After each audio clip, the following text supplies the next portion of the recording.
অবশেষে সেই প্রেমিকের কল ধরলেন প্রেমিকা। টানা ব্যস্ত থাকার পর বিদ্যুতের হাই টেনশন তার কেটে দেওয়ার পরপরই গ্রামে পড়ে যায় হই হুল্লোড়। ভাইরাল হয়ে পড়ে পুরো গ্রাম। একে একে কানে চলে যায় সেই কাঙ্ক্ষিত প্রেমিকার কাছে। সাথে সাথেই কল ব্যাক করে প্রেমিকা। এ এক অদ্ভুত কাহিনী।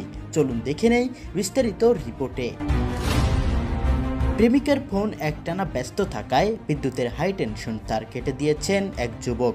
সম্প্রতি সামাজিক যোগাযোগ মাধ্যমে ছড়িয়ে পড়া এক ভিডিওতে এই দৃশ্য দেখা গেছে। ভিডিওটিতে দেখা যায় লোহা কাটার যন্ত্র হাতে পোলের উপর উঠে একের পর এক বিদ্যুতের তার কেটে যাচ্ছেন ওই তরুণ। যে কোনো সময় প্রাণঘাতী দুর্ঘটনা ঘটতে পারত, কিন্তু কোনো কিছুরই তোয়াক্কা করেননি তিনি। নির্দ্বিধায় কেটে গেছেন গ্রামের বিদ্যুৎ লাইন। এমন ঘটনায় হতবাক গ্রামের মানুষ। অনেকে পাগল বলছেন প্রেমিককে, আবার অনেকে এর শাস্তি দাবি করছেন। কিন্তু সেসব চাপিয়ে পুরো নেটিজেনরা দেখলো এক অদ্ভুত ভালোবাসার কাহিনী, যেন বাস্তবে পরিণত হলো সিনেমার দৃশ্য।